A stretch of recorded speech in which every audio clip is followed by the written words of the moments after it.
Birds flying high, you know how I feel.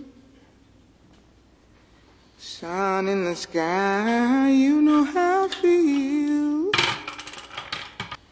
Breeze drifting on by, you know how I feel. It's a new dawn, it's a new day. It's a new life for me, yeah, it's a new dawn. Oui, je t'ai cuit du poulet. C'est pas son poulet, c'est une princesse. Hein. C'est une princesse. Hein. Donc ce matin, elle nous a réveillés. J'ai dû lui cuire son poulet en priorité parce que autrement c'était impossible d'être tranquille. Ça arrive. Ok, je vais te mettre ça dans ta gamelle. Alors, hop.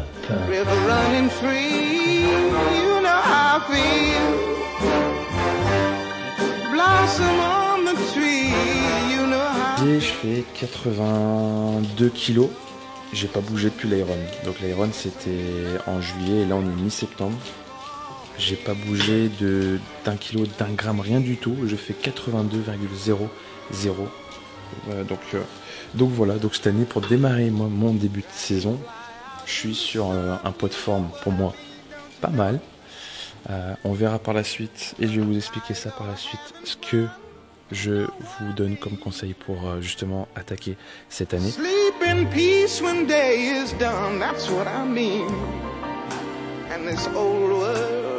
Allez, à l'heure.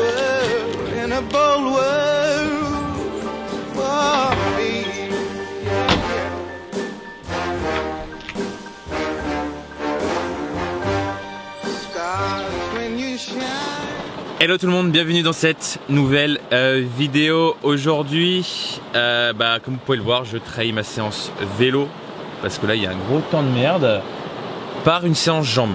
Une séance jambes en musculation, c'est très rare que j'aille en salle le dimanche matin, c'est très rare. Donc je profite de faire la séance que j'ai pas faite cette semaine, de vous la partager, de vous partager aussi comment j'aborde donc la préparation physique. Aujourd'hui, on va échanger sur est-ce que on rentre tout de suite les choses dans le spécifique, est-ce qu'on est sur des petites amplitudes, est-ce qu'on va chercher l'amplitude exacte par exemple de la course à pied. Mais surtout, je voulais démarrer cette vidéo sur la mise en route, comment moi je lance mon année. Il faut savoir que dans le triathlon, la saison est hyper longue. Les premières courses sont au début printemps. Aujourd'hui on est en septembre, donc il y a 7-8 mois d'attente, donc de préparation physique. Il faut pas aller trop vite. La première chose qui est vraiment importante, c'est de pas aller trop vite et de se concentrer sur le principal. Donc comme vous avez pu voir ce matin, moi j'ai pris en compte donc une pesée, donc je suis à 82 kg. L'objectif va être de me poser les questions. Qu'est-ce que j'attends de moi donc dès l'entrée de mes premières courses, le poids que je souhaite atteindre et qu'est-ce qu'il faut faire pour justement atteindre cet objectif.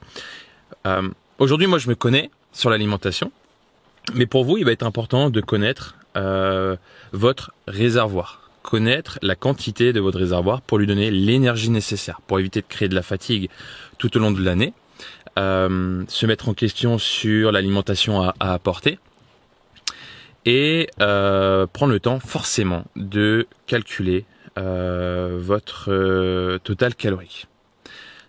Faut pas le prendre comme une contrainte, mais comme un exercice. Un exercice qui va vous permettre de prendre le temps. Moi, je conseille sur 3 jours à 15 jours maximum, de peser régulièrement, de voir les quantités que vous avez besoin, de savoir le grammage de protéines que vous souhaitez. Donc voilà, si vous êtes plus dans un format hybride, donc le pourcentage de protéines est un tout petit peu plus haut que si on est vraiment à la recherche de la performance pure et qu'on ne cherche pas à gagner beaucoup de muscles. Voilà, c'est des questions à se poser. Donc ça c'est hyper important. C'est l'exercice que je fais donc avec mes coachés. Aujourd'hui, ceux qui se lancent, c'est le premier travail. On parle d'alimentation, on parle de la mise en route, on parle des objectifs qu'ils souhaitent atteindre et qu'est-ce qu'il faut faire. Donc n'allez pas trop vite. En attendant, on va à la salle, le temps ne s'améliore pas, on va aller s'enfermer. Allez, à tout de suite.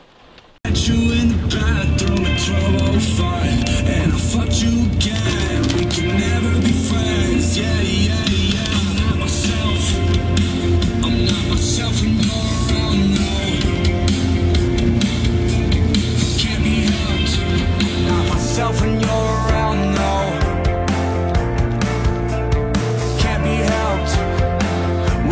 insane, that's just the way it goes. I'm a demon in the night, she's an angel with the white. Told me keep on all the lights, I'ma show you what you like. Allez, premier exercice ici, j'aime bien. Ici pour réveiller mes capteurs d'équilibre tranquillement, donc c'est de mettre le bosu sur la presse avec un poids léger pour démarrer. Donc travailler dans différentes phases de contraction. Donc là je vais mettre un tempo classique, 2 temps descente, 1 temps montée. Après on va faire sur une phase d'isométrie. En plus ça chauffe vénère dès le début. Donc j'ai mis 20 kg et 20 kg, pas plus.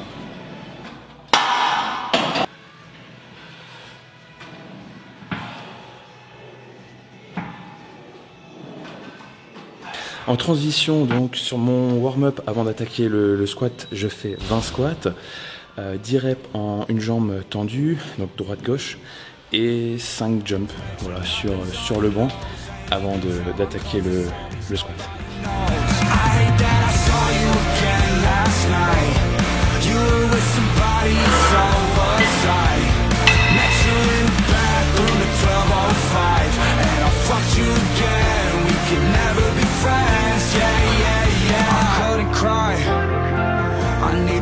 I'm feeling sick inside from seeing you next to a friend of mine. We didn't speak, but I read your mind. Both telling lies, our alibis didn't work this time.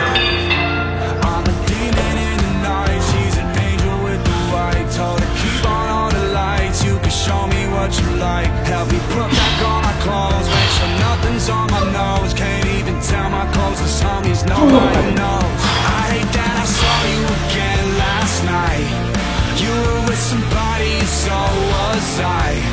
Met you in the bathroom at 12:05, and I'll fuck you again. We could never be friends, yeah, yeah, yeah. Allez, première partie donc que vous avez pu voir. Travail de proprio pour mettre en action. En deux, un travail de transition au poids du corps pour attaquer donc le squat en charge lourde. Il y a plusieurs choses à savoir dans la préparation physique. Après ça, c'est ma vision des choses.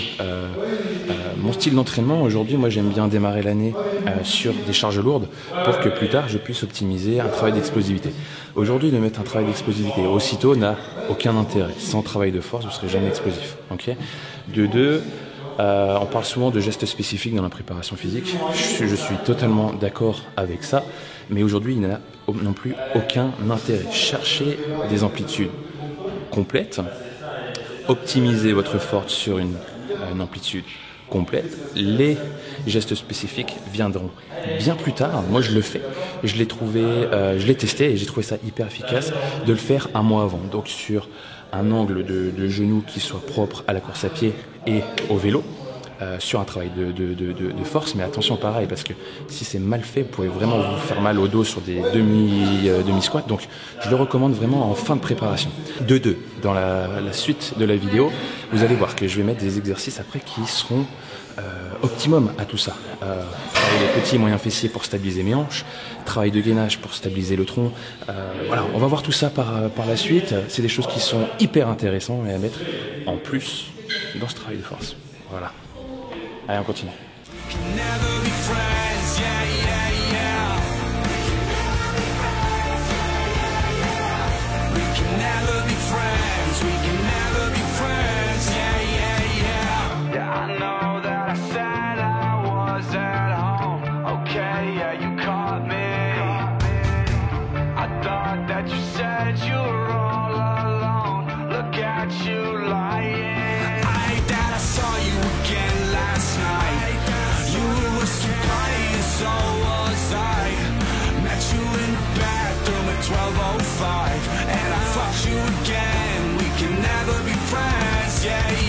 La dernière partie sur un enchaînement de 3 exercices. Enchaînement d'un premier exercice en 10 reps sur le leg curl, donc allongé, pour travailler les ischios. En 2, travail sur les solaires, donc sur la machine où on est assis.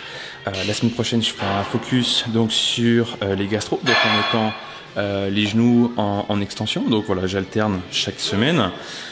Et le dernier exercice pour stabiliser les hanches et aussi pour la prévention genou, donc les déplacements latéraux, donc un peu en crabe avec un élastique au-dessus du genou. Donc voilà, hyper intéressant à intégrer dans vos séances. Voilà comment j'intègre des exercices un peu plus intéressants que de travailler uniquement les mêmes choses de ce qu'on voit couramment en salle de sport, et comment sortir un tout petit peu donc de ce registre hypertrophie pure, d'intégrer quand même 20% de spécifique, c'est hyper intéressant. Donc là je termine sur un travail de gainage. Dernière petite chose, pour votre connaissance, je vais finir sur un travail de gainage qui a pour rôle de renforcer le tronc, mais qui est hyper intéressant déjà aussi sur la course à pied. J'étais tombé sur une étude qui montrait que vous gagnerez minimum 13% sur une course de 10 km en travaillant uniquement votre renforcement au niveau de vos abdos, des muscles profonds. Donc voilà, ne pas négliger les abdos. Donc là on termine là-dessus.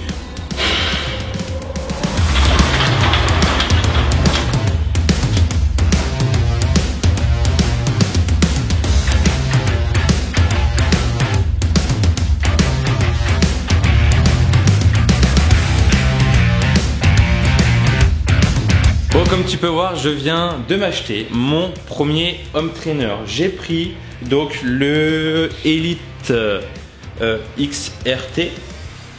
Donc je voulais à tout prix en prendre un cette année pour passer un cap et m'entraîner aussi pendant l'hiver à une charge de travail un peu plus élevée que d'habitude. Il va prendre une partie de mon bureau pour vous montrer un peu le bureau. Donc il y a l'espace ordinateur, mon tableau, comme certains le connaissent dans mes épisodes dans la saison 1, saison 2. Et voilà mon coin avec mes livres, mes documents, mon imprimante. Sauf que, comme tu peux voir, ça résonne grave dans cette pièce et j'ai encore de la place. Donc je vais profiter pour mettre donc mon home trainer ici. Je mettrai un tapis. J'ai une télé qui me sert à rien, donc je vais mettre la télé.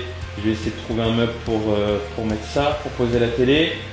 Je pense que je vais mettre mes dossards, mes médailles ici, comme ça me fera mon petit coin. Donc voilà, j'ai hâte d'essayer sur l'application Swift. Je pense que, et dernière petite chose, d'ici 1 mois et demi, un nouveau vélo fera son apparition dans cette pièce.